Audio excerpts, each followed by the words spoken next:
வணக்கம் அனைவருக்கும்.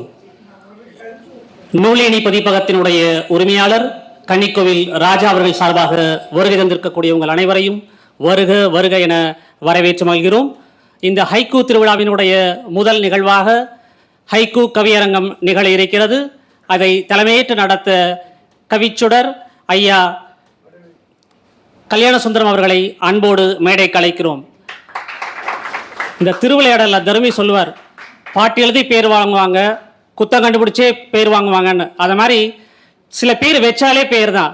அந்த மாதிரி சாரோட பேர் கல்யாண சுந்தரம்னா தமிழ் தென்றல் திருவி கல்யாண சுந்தரம், பட்டுக்கோட்டை கல்யாண சுந்தரம், எங்க பாலம் நிறுவனர் பத்மஸ்ரீ விருதாளர் பாலம் கல்யாண சுந்தரம்.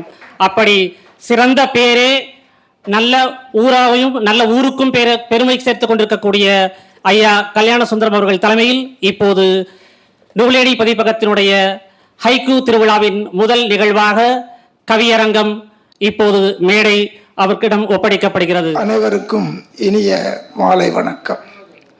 எங்கும் தமிழை முழங்க கேட்போம், எதிலும் தமிழை வழங்க கேட்போம் என்று தமிழன்னைக்கு உறுதி கூறி, எங்கும் ஹைக்கூ சிறக்க காண்போம் என்று நாம் உறுதிமொழி ஏற்று நூலேணி பதிப்பகத்தினுடைய நூல்கள் வெளியீட்டு விழா மற்றும் ஹைக்கூ கவியரங்கம் இனிதே தொடங்குகிறது.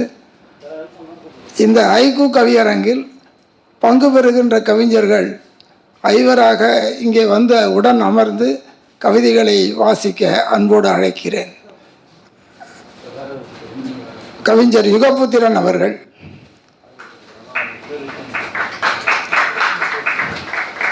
கவிஞர் அனுராதா சௌரிராஜன் அவர்கள், கவிஞர் அனலேந்தி அவர்கள், கவிஞர் சிவகாம சுந்தரி நாகமணி அவர்கள்,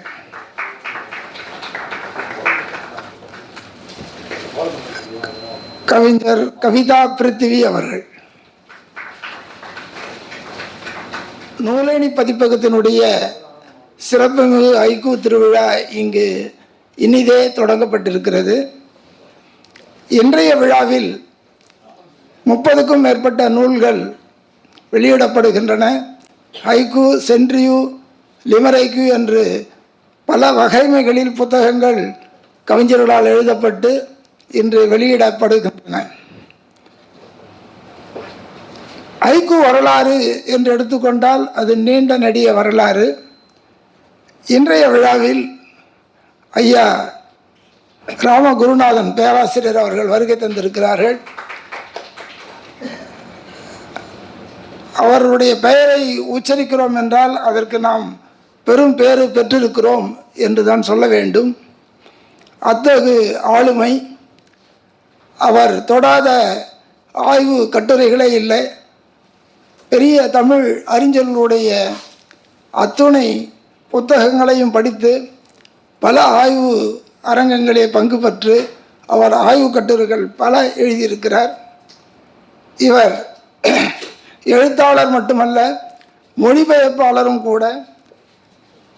ஒப்பிலக்கிய மாமணி என்கின்ற அற்புதமான ஒரு விருதை பெற்றிருக்கின்ற அறிஞர். குறிஞ்சி நில இயற்கையும் வாழ்வியலும் என்று ஒரு ஒப்பிலக்கிய ஆய்வினை நடத்தியவர் இன்று நம்மிடையே வந்து அமர்ந்திருக்கிறார்.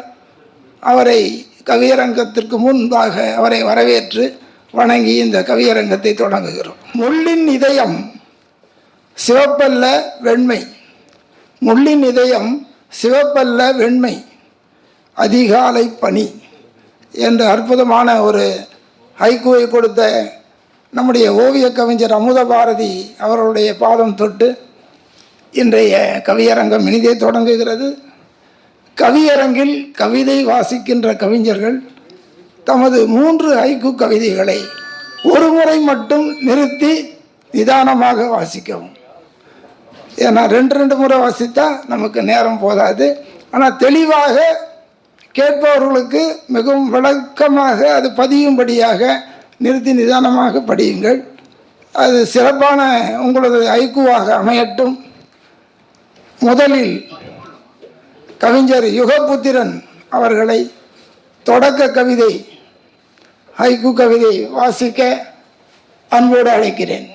கவியரங்கை தலைமையேற்று நடத்தி கொண்டிருக்கின்ற ஐக்யூ ஆசான் ஐயா கல்யாண சுந்தரம் அவர்களுக்கும் ஐக்யூ ஆளுமைகளுக்கும் எனது சக கவி ஆளுமைகளுக்கும் எனது நெஞ்சார்ந்த நன்றியையும் இந்த நேரத்தில் தெரிவித்துக் கொள்கின்றேன். முதல் ஐக்யூ, இது பாஷோவின் நினைவாக அவர் அடியொற்றி அழுக்கு தவளை குட்டையில் பாய்கிறது, கலங்கியது முழு நிலவு. மார்கழி அதிகாலை தரையிறங்கி வந்தது நெடுவானம் புள்ளியின் நுனியில். அந்தி வேளை தன் நிழலை மென்றபடி நகர்கின்றது நத்தை மதிச்சுவரின் மேல். நன்றி. அதிகாலை தலை இறங்கி வந்தது நெடுவானம் புல்லின் நுனியில். ரொம்ப இயற்கையும் இயற்கையை சார்ந்த ஒரு நுட்பமும் இதில் இருக்கின்ற அற்புதமான கவிதை வரிகள். ஹைக்கூ என்றால் எளிமையான சொற்கள், உள்ளதை உள்ளபடி சொல்கின்ற சொற்களுக்கு இலக்கணமாக இந்த ஹைக்கூ கவிதை விளங்கியது. நன்றி யுகபுத்திரன் அவர்களே. இந்த விழாவை எப்படி அரேஞ்ச் பண்ணியிருக்காங்க அப்படின்னு பார்த்தீங்கன்னா, ரொம்ப ஒரு ஆர்கனைஸ்டாக ஒரு காலமாகவே கவிஞர் கன்னிக்கோயில் ராஜா அவர்கள் தனது பதிப்பகத்தின் வழியாக 30 நூல்களுக்கு உண்டான ஏற்பாடுகளை செய்து மிகவும் கடின உழைப்பாலே இந்த விழாவை அவர் ஏற்பாடு செய்திருக்கிறார். அவர் ஏற்கனவே பார்த்தீங்கன்னா மின்மினி என்கின்ற ஒரு தளத்தையும் லாலிபாப் என்கின்ற சிறுவர் தளத்தையும் நடத்தி கொண்டு வருகிறார். காரைக்குடி அழகப்பா விருதினை அவருடைய குழந்தை இலக்கியத்திற்காக, அவருடைய படைப்பு இலக்கியத்திற்காக பரிசு பெற்றிருக்கிறார். ஏன்னா அவரை பற்றி சொல்ல வேண்டியது என்னுடைய கடமை. தொப்புள் கொடி என்கின்ற அற்புதமான ஹைக்கூ நூலை வெளியிட்டவர். கன்னிக்கோயில் முதல் தெரு என்று ஒரு ஹைக்கூ நூலையும் வெளியிட்டிருக்கிறார். ஆழாக்கு என்ற நூலிலே பல அற்புதமான ஹைக்கூ நூல்களை வெளியிட்ட பெருமை கன்னிக்கோயில் ராஜா அவர்களுக்கு உண்டு. அவர் சொல்கிறார், அவர் ஒரு ஹைக்கூ கவிதையில், பட்டாம்பூச்சி துரத்தும் சிறுமி பின்தொடரும் தாத்தா. பட்டாம்பூச்சி தொடரும் சிறுமி பின்தொடரும் தாத்தா, திசை மாறும் சிறு தூரல். திசை மாற்றும் சிறு தூரல். ரொம்ப அற்புதமான நுட்பத்தையும் ஒரு காட்சி படிமத்தையும் கொண்டு விளக்குகின்ற ஹைக்கூ கன்னிக்கோயில் ராஜா அவர்களுக்கு நன்றி. அடுத்தபடியாக கவிதை வாசிக்க வருகிறார் நமது அனுராதா சௌரிராஜன் அவர்கள். இன்றைய விழாவோட ஒரு நூல் வெளியிடுறாங்க. இனிய மாலை வணக்கத்தை தெரிவித்துக் கொள்கிறேன். வந்திருக்கும் தமிழ் ஆளுமைகள் அனைவருக்கும் இனிய இதயங்கனிந்த மாலை வணக்கங்கள். கவியரங்க தலைமை ஐயா கல்யாண சுந்தரம் அவர்களுக்கு இதயங்கனிந்த மாலை வணக்கத்தை தெரிவித்துக் கொள்கிறேன்.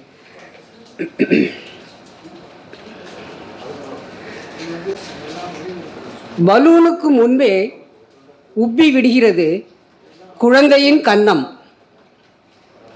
வருடம் முழுவதும் நல்ல நாட்களை சுருட்டி வைத்துள்ளது நாட்காட்டி.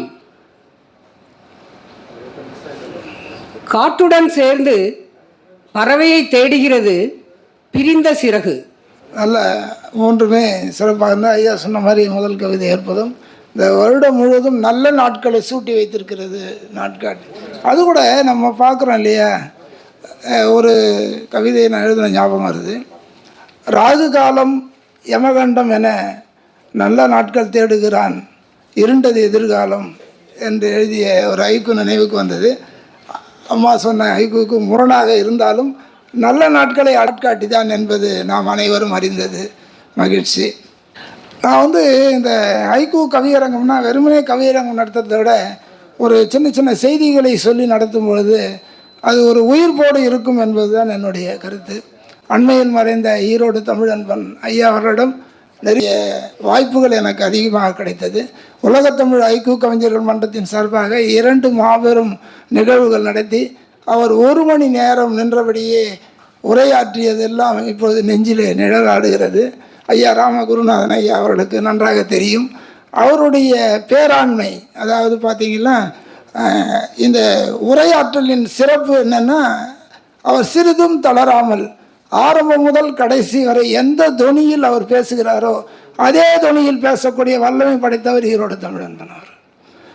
அவருடைய பரிச்சயமான நூல்களில் எனக்கு மிகவும் பிடித்தது சென்னிமலை கிளியோபாத்ராக்கள் என்கின்ற லிமரைக்கு நூல். அதில் பார்த்தீங்கன்னா சென்ட்ரியூ கலந்த அந்த லிமரைக்குலாம் ரொம்ப ரசிக்கும்படியாக இருக்கும். அதில் புகைப்பிடித்தால் இறப்பாய், மது குடித்தால் இறப்பாய், இரண்டும் விற்றால் வாழ்வில் சிறப்பாய் என்று எழுதிய ஒரு சென்று கலந்த ஒரு ஐக்கு என்றைக்குமே ஒரு நிதர்சனமாகத்தான் இருக்கிறது. ஆகாயம் அழகு, பூமியும் அழகு, ஆம் என் கையில் ரொட்டி துண்டு என்று எழுதிய அற்புதமான வாழ்வியல் கருத்தமைந்த நுட்பமான ஐக்குக்கு சொந்தக்காரர் நம்முடைய ஈரோடு தமிழன்பன். அவரை நம்மால் மறக்க முடியாது, என்றென்றும் ஐக்கு வரலாற்றிலே நிலைத்து நிற்கக்கூடிய நபர். அடுத்தபடியாக கவிதை வாசிக்க நமது அனலே வருக சார். அனைவருக்கும் பணிவான மாலை வணக்கம். ஒற்றை இலை போதும், தயவு செய் கிடையே ஓடைக்குள் எறும்பு.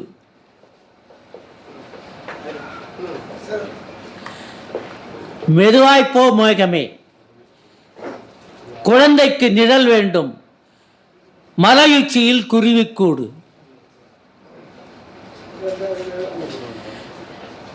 கொஞ்சம் வழிவிடேன், முள்ளிடம் கெஞ்சியது வண்டு, புதருக்குள் பூ. நன்றி, வணக்கம். கடைசி மட்டும் இன்னொரு முறை படிங்களேன், நல்லா இருக்கு. கொஞ்சம் வழிவிடேன், முள்ளிடம் கெஞ்சியது வண்டு, புதருக்குள் பூ. ரொம்ப அற்புதமான கொஞ்சம் வழிவிடேன். என்ன அழகான ஒரு நடை பாருங்க. அது படிக்கும்போதே நமக்கு ஒரு ஈர்ப்பு ஏற்படுகிறது. இப்படிதான் நுட்பமோடு சேர்ந்த எளிய வார்த்தைகள், அதனுடைய கட்டமைப்பு. அதுதான் ஐயா சொல்லுவார், நம்முடைய அமுத பாரதி ஐயா அவர்கள். இன்றைக்கி காலையில் ஐகு பற்றி நினச்சி நீங்கள் ஒரு எழுதுனீங்கன்னா உடனே பதிவிட்டுறாதீங்க. அது ஒரு 2-3 நாள் கடப்பில் போட்டு மறுபடியும் எடுத்து படித்து பார்த்தீங்கன்னா உண்மையிலே அதனுடைய கட்டமைப்பை நீங்கள் மாற்றி அமைப்பீங்க. அது அதனுடைய வடிவமைப்பு இன்னும் சிறப்பாக இருக்கும் என்று சொல்லுவார். அதை இங்கு நினைவு கூற கடமைப்பட்டிருக்கிறேன். இன்றைய விழாவில் நம்முடைய மலேசியாவிலிருந்து சிவா லெனின் அவர்கள் வருகை தந்திருக்கிறார். இவர் மலேசியா தமிழ் எழுத்தாளர் சங்கத்தினுடைய பிரதிநிதி மட்டுமல்ல, அமைப்பாளர். அவருடைய தமிழ் தொண்டு மலேசியாவிலே இருந்தது. அடுத்த ஐக்கு மாநாட்டை மலேசியாவில் நடத்த கவிஞர் பச்சைபாலன் தலைமையில் அவர்களெல்லாம் ஒன்று கூடி செய்ய இருக்கிறார்கள் என்ற செய்தியை நான் இங்கு தெரிவித்துக் கொள்கிறோம். அடுத்தபடியாக இங்கு ஐக்கு கவியரங்கத்தில் கவிதை வாசிக்க வருகிறார் சிவகாம சுந்தரி நாகமணி அவர்கள். இவர் ஐக்கு மட்டுமல்ல, தன்முனை கவிதைகளில் பல நூல்களை வெளியிட்டிருக்கிறார். ஹைக்கு 2 மொழிகளிலும் நூல்கள் வெளியிட்டிருக்கிறார். நூலணி பதிப்பகத்தில் இவர் அதிகப்படியான நூல்களை வெளியிட்டிருக்கிறார் என்று சொல்லிக்கொண்டு வருகிறவர்கள். இலக்கிய ஆளுமைகள் எல்லோருக்கும் என்னுடைய வணக்கத்தை தெரிவித்துக் கொண்டு என் கவிதைகளை படிக்க ஆரம்பிக்கிறேன். மழையில் ஓட்டை குடிசை, குளமாகிறது விழிகள். மழையில் ஓட்டை குடிசை, குளமாகிறது விழி. பழைய சோறு சற்றே குளிர்கிறது, ஏழை வயிறு. வயதான இணைதான் இளமையாக இருக்கிறது காதல். நன்றி. சிறப்பு சிறப்பு. காதல் என்றும் இளமையாக ஒரு முத்தாய்ப்பான ஒரு ஹைக்கு படித்தார். வாழ்த்துக்கள். இவர் ஏற்கனவே ஒரு ஹைக்கு எனக்கு ரொம்ப பிடிச்ச ஹைக்கு சிவகாம. விடுமுறை அறிவிப்பு மகிழ்ச்சி தரவில்லை அப்படின்னு சொல்லிட்டு 3வது வரி என்ன இருக்குன்னு யோசிக்கிறீங்க? அவங்க தொழில் சார்ந்த அனுபவத்தை சொல்லியிருக்கிறார்கள். பாடங்கள் முடிக்காத ஆசிரியர், அவருக்கு அது மகிழ்ச்சி தரவில்லை என்று குறிப்பிட்ட ஹைக்கு. சிறப்பு சிறப்பு. ஹைக்கு என்பது ஐயா ராம குருநாதன் அவர்கள் சொல்வார்கள், ஹைக்கு வெற்று 3 வரிகள் அல்ல, அதில் நாம் செலுத்துகின்ற கவனம், நுட்பம், மற்ற பார்வை, இவை அனைத்துமே ஒருமுகத்தன்மைப்பட்டு படிப்பவர்களை சிந்திக்க வைக்க வேண்டும். நாம் விமர்சித்து சொல்வதை விட படித்தவர்கள் பல கோணங்களிலே சிந்திக்க வைக்க வேண்டும். அதுதான் ஐக்கு என்று அவருடைய ஆய்வுக் கட்டுரையில் நான் படித்திருக்கிறேன். மிகச்சிறப்பு. அடுத்தபடியாக கவிஞர் கவிதா பிருத்திவி அவர்கள் ஐக்கு கவிதைகளை படிக்க வருகிறார். இவர் இயற்கை வைத்தியர் மட்டுமல்ல, பல மேடைகளிலே ஐக்கு வாசிப்பவர், பல புத்தகங்கள் எழுதியிருக்கிறார், ஐக்குவுக்காக பரிசுகளையும் பெற்றிருக்கிறார். வருகம். நான் கவிதா பிருத்திவி, தஞ்சையிலிருந்து வந்திருக்கிறேன். எனது ஹைக்கு: சங்குப்பூ விழுகிறது, கொடியில் இளைப்பாறும் வண்ணத்துப்பூச்சி, படித்துறையில் வட்டக்குமிழிகள், கைகளில் பொறி, அரச மரத்தை சுற்றி காளான்கள், நனையும் புத்தர். நன்றி. கடைசியாக படித்து ரொம்ப நல்லா இருந்தது. அரச மரத்தை சுற்றி காளான்கள், நனையும் புத்தர். அதில் பல படிவங்கள் இருக்கின்றன. வாழ்த்துக்கள்மா, சிறப்பு. விழாவுக்கு பல தமிழ் ஐக்கு கவிஞர்கள் ஆளுமைகள் வந்திருக்கிறார்கள். பல்லவி குமார் அவர்கள் வந்திருக்கிறார். தமிழ் பல்லவி என்ற சிற்றிதழ் நடத்தி கொண்டிருக்கிறார், அவருக்கு வாழ்த்துக்கள். கல்லை மலரடியான், சுபசந்திரசேகர், நம்முடைய வெற்றி பேரொளி ஐயா அவர்கள் வந்திருக்கிறார். அனைவரும் வருக என்று சொல்லி அடுத்த அமர்வை நாம் எதிர்நோக்கி இருக்கிறோம். கவிதை வாசித்த முதல் ஐவருக்கு எனது மனமார்ந்த வாழ்த்துக்கள்.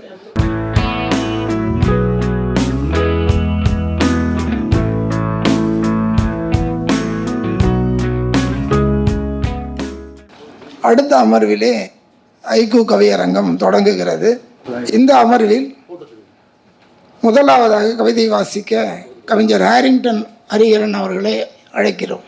அனைவருக்கும் என் அன்பான வணக்கம். சிதறி கிடக்கும் பொருட்கள், குழந்தைகள் நிறைந்த வீடு, தீவு நிறைந்து காணப்பட்டது குளத்தில் ஆகாய தாமரை. வாய்ப்புக்கு நன்றி, வணக்கம். நன்றி நன்றி. குழந்தைகள் நிறைந்த அந்த கவிதை இருந்தது. வாழ்த்துக்கள். 4 வரி, 3 வரி, 2 வரி, 1 வரி, 8, அதாவது அடிகள், வரி என்றால் அடிகள் என்று பல சீர்களை கொண்டு தொகுக்கப்பட்டு கவிதைகள் கவிதை இலக்கிய உலகிலே வலம் வந்து கொண்டிருக்கின்றன.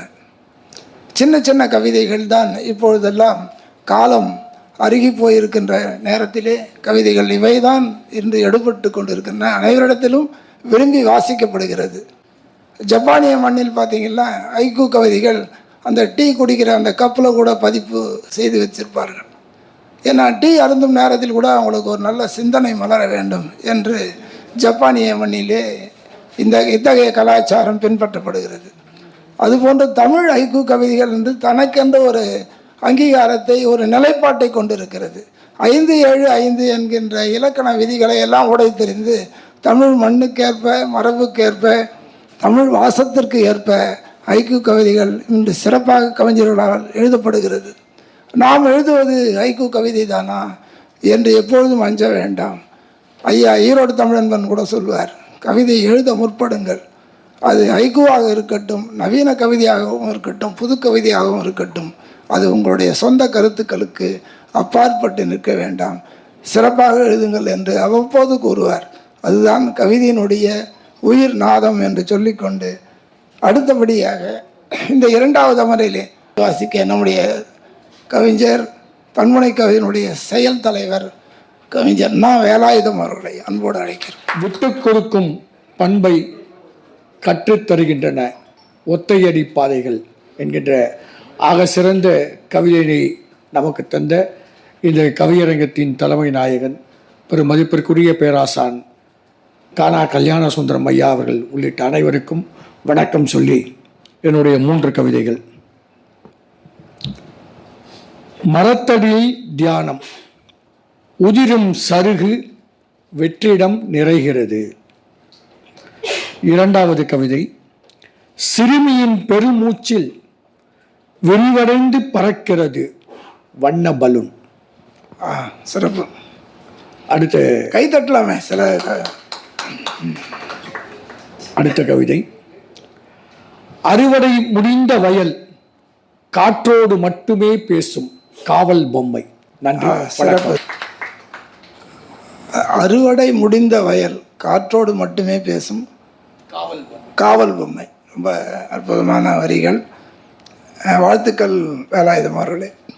வேலாயுதம் அவர்கள் ஏற்கனவே ஒரு கவிதை எழுதியிருக்கிறார். சந்திர கிரகணம், இருளில் ஆலயத்தின் கருவறை.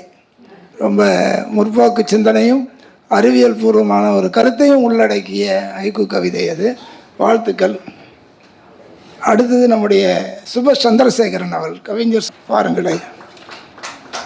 கவியரங்க தலைமை உள்ளிட்ட அவையில் வீட்டிருக்கும் ஐயா ராமகுருநாதன் மலர்மகன் அனைவரையும் வணங்கி, நான் கத்துக்குட்டி இந்த துறைக்கு, ஆனாலும் வெற்றி பெற்று வருகிறேன் என்று சிலர் வாயால் புட்டு வாங்கியிருக்கிறேன். அந்த தைரியத்தில் இந்த ஹைக்கூ கவிதைகளையும் படைக்க முன்வந்தேன் என்பதை தெரிவித்து, எழுதி எழுதி பார்த்தேன், எழுதி கொண்டது கவிதை என்னை, எழுதி எழுதி பார்த்தேன், எழுதி கொண்டது கவிதை என்னை என்று சொல்லி, உதட்டு புன்னகையில் தப்பித்து கொள்கிறது மனித பொய்கள். சிறப்பு. தொட்டு பார்த்தேன், சுடவில்லை நீரில் சூரியன். தேநீர் கோப்பையில் பூக்கிறது விடியல் பூ. இப்போ ஐயா சொன்னாங்க கொஞ்ச நேரத்துக்கு முன்னாடி. நன்றி. சிறப்பு சிறப்புமே முத்தாய்ப்பாக சொன்னார். ரொம்ப அழகான, அதாவது யதார்த்தமான ஹைக்கூ கவிதைகள் அனைத்துமே. தொட்டு பார்த்தேன், தண்ணீரில் சூரியனை தொட்டு பார்க்கும்போது சுடவில்லை என்று சொல்லும்போது எல்லாருக்கும் தெரிஞ்சதாக இருக்கும். ஆனால் அதை கவிதை நடையில் எழுதும்போது தான் அதனுடைய சிறப்பு நமக்கு. எப்படி அமுத பாரதி பார்த்திங்கன்னா அந்த முகநூலில் வந்து தினமும் ஒரு ஹைக்கூ அப்படி பதிஞ்சிட்டே இருப்பார். அடடா இது நமக்கு தெரிஞ்சது தானே நினைப்போம். ஆனால் அதை வெளிப்படுத்துகின்ற தன்மை நமக்கு கிடையாது. அவ்வளோ நுட்பமாக இருக்கிறார். இந்த ஒரு லிமரைக்கு சொல்கிறேன், இதை பாருங்கள். மாத வருமானம் தாண்டி மருத்துவ செலவுகள் நீண்டு கொண்டு வருகிறது. நகரவாசிகள் இனி ஆண்டி. இந்த லிமரைக்கு எழுதியவர் நம்முடைய தான் இருக்கிறார், திரு பல்லவி குமார் அவர்கள். வாழ்த்துக்கள் ஐயா. அடுத்து நம் கவிதை வாசிக்க சிறப்பான ஹைக்கூ கவிதைகளை கொடுக்க பாளை மாணிக்கம் அவர்கள். ஊர்குட்டை அள்ளி பருகியது நிலவொளி, காத்திருக்கிறேன் ஒரு நிமிட வேண்டுதலில் அலைக்கழிப்பு பேசியில், பலகுரல் மன்னன் ஊரில் மரணம் ஒரே ஓலக்குரல். பலகுரல் மன்னன் பாருங்க, அந்த ஓலக்குரலை வந்து இணைத்து எழுதிய ஒரு சென்றி வகைமை. வாழ்த்துக்கள் பாளை மாணிக்கம் ஐயா அவர்கள். கவிஞர் அமுத பாரதியை குறிப்பிட்டு நிறைய நம்ம பேசிகிட்டே இருக்கோம்.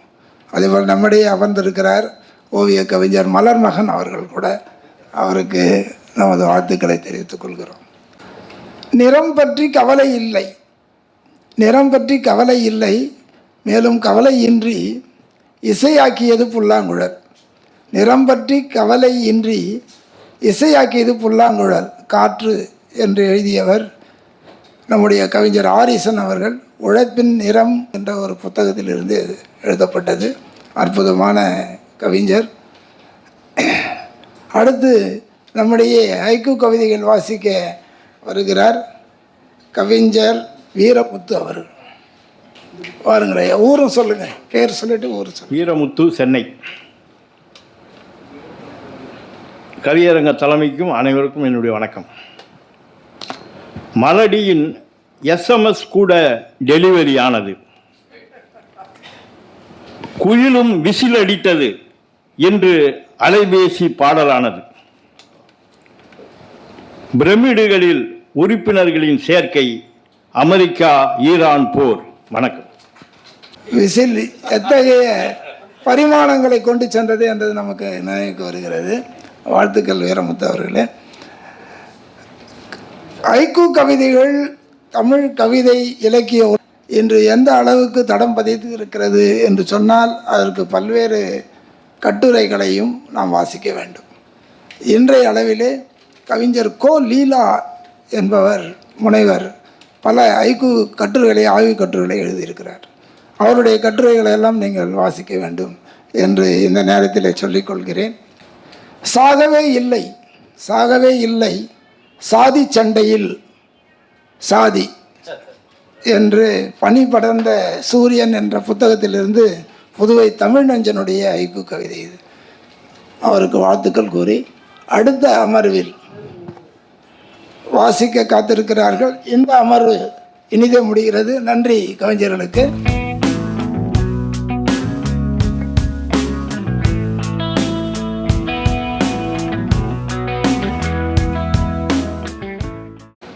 நீண்ட நெடிய கவிதைகளை கட்டி இழுப்பதை விட 3 வரிகளில் முத்தாய்ப்பாக படைப்பதே இன்றைய சூழல் என்று நமது ஐக்கு கவிஞர்கள் நிரூபித்து கொண்டிருக்கிறார்கள். ஜப்பானிய மண்ணில் தோன்றிய ஹைக்கூ கவிதைகள் அவற்றை ஒரு மாடர்ன் ஹைக்கூ என்று மாற்றியது அமெரிக்கன் ஹைக்கூ சொசைட்டி என்கின்ற ஒரு தகவலை உங்களுக்கு சொல்கிறோம். அதே போல் சிறந்த தமிழ் ஹைக்கூ கவிஞர்களுடைய கவிதைகளை ஜப்பானிய மண்ணில் அகிதா ஹைக்கூ சொசைட்டி இன்று ஜப்பானிய மொழியிலே மொழிமாற்றம் செய்து வெளியிட்டு கொண்டிருக்கிறது என்ற இனிய செய்தியையும் நான் உங்களுக்கு தெரிவித்துக் கொள்கிறேன். விதவைக்கு சொத்தில் பாகம், விதவைக்கு சொத்தில் பாகம், மல்லிகை தோட்டம் என்ற இந்த அற்புதமான ஒரு சமூக விழிப்புணர்வு ஹைக்கூவை எழுதியவர் நாகினி, கவிஞர் நாகினி துபாயில் இருக்கிறார். அவருக்கு நமது வாழ்த்துக்களை தெரிவித்துக் கொள்வோம். இன்றைய கவியரங்கில் முதலாவதாக கவிதை வாசிக்க வருகிறார் லேட்டஸ்டாக வந்த நம்ம கோபிநாத் அவர்கள். நம்ம ஒரு கோபிநாத். அனைவருக்கும் வணக்கம். தாமதமாக வந்ததற்கு மடியில் கனம், வழியில் பயமில்லை, கறவை பசு,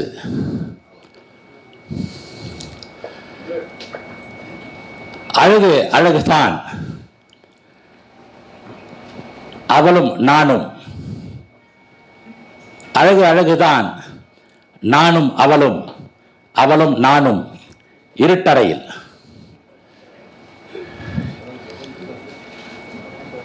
கம்பநுனியில் கொடி பறக்குது நலம், கம்பநுனியில் கொடி பறக்குது நலம், கால் கம்பத்தில் கொடி பறக்குது தலைவர் கோமாவில். வாழ்த்து. மேடையில் அமர்ந்த பிறகுதான் யோசிச்சு போல இருக்கு. நன்றி, வாழ்த்துக்கள், வாழ்த்துக்கள், மகிழ்ச்சி. நாளைய செலவிற்கு இன்று எண்ணுகிறேன் வானத்து விண்மீன்கள். இந்த சிறப்பான ஐக்கு அன்பு செல்வி சுப்புராஜ் அவர்கள் வந்திருக்காங்களா? இன்னும் வரல. வாழ்த்துக்கள் அவருக்கு. அடுத்தபடியாக இங்கே கவிதை வாசிக்க நம்முடைய சஞ்சீவி மோகன், கவிஞர் சஞ்சீவி மோகன் அவர்களை அழைக்கிறேன். கோபத்தில் பொங்கும் மேலாளர், மேசையை அலங்கரிக்கும் சிரிக்கும் புத்தர் சிலை. அறுவடை முடிந்தது, வரப்பில் வியாபாரி, ரேஷனில் மனைவி. அம்மாவின் வேலை நீள்கிறது, பண்ணச்சி கரங்களில் சோற்றுப்பானை. தின்று தீர்த்தன விண்மீன்கள், விடிந்தது பொழுது, நிலா அப்பம். நன்றி. சிறப்பு ஐயா, அத்தனை கவிதைகளும் அற்புதமாக இருந்தது. வாழ்த்துக்கள். அடுத்து இந்த ஐக்கு கவியரங்கை அலங்கரிப்பவர் சாந்தி சரவணன் அவர்கள். அனைவருக்கும் வணக்கம். அனைவருக்கும் வணக்கம். சாக்கடையில் நனைந்த கால்கள், சாலையில் கருப்பு பூக்கள். சாக்கடையில் நனைந்த கால்கள், சாலையில் கருப்பு பூக்கள், ஓவியரான நாய். வானவில் வண்ணத்தில் கலங்காத வானம், வானவில் வண்ணத்தில் கலக்காத வானம், மனிதர்களில் சிலர். கடல் நீரில் கால் நினைத்து குளிர்வித்தது, கடல் நீரில் கால் நினைத்து குளிர்வித்தது, சுடுமணல்கள், சுடுமணல்களை நண்டுகள். தேங்க்யூ. சிறப்பு. வானவில் கவிதை சிறப்பாக இருந்தது.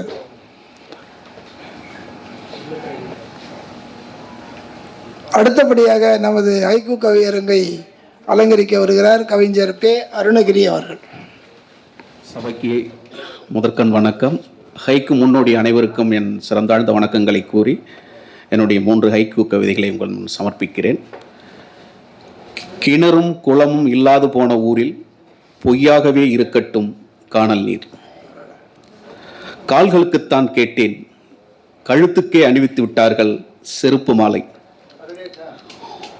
ஒவ்வொரு இலை துளிர்க்கிற போதும் மரங்களின் அருகே வருகிறது வானம். நன்றி. சிறப்பு மக்களுக்கும் நன்றி. எனக்கு கன்னிகோவில் ராஜா ஐயா தெரியும்ன்றதுனால அவர் பேரை சொல்லிக்கிறேன். ரொம்ப நன்றி ஐயா. வாய்ப்பு. மரங்களில் துளிர்ப்பில் அருகே வருகிறது வானம். ரொம்ப அழகான ஒரு இயற்கையை சார்ந்த அற்புதமான கவி வரிகள். வாழ்த்துக்கள் ஐயா. வாலிதாசன் அவர்கள், கவிஞர் வாலிதாசன் அவர்கள் இங்கு வருகிறார் கவிதை வாசி. அனைவருக்கும் வணக்கம். எனது ஊர் ராமநாதபுரம் மாவட்டம் பனையடிவேந்தல்ங்கிற கிராமம்.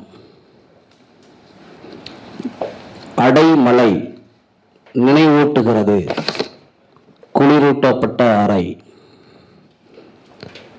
ஓயாமல் அழைப்பு திடுக்கிட்டு எழுந்தது தொட்டியில் குழந்தை. புது மலை பேதம் பார்க்கவில்லை நிரம்பிய குளம்.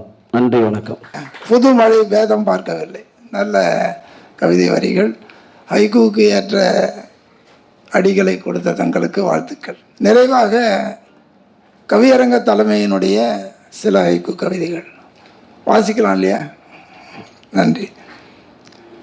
ஏற்கனவே இந்த ஹைக்கூவை வேலாயுதம் அவர்கள் குறிப்பிட்டு விட்டார். விட்டு கொடுக்கும் பண்பை வளர்த்தன ஒற்றையடி பாதைகள்.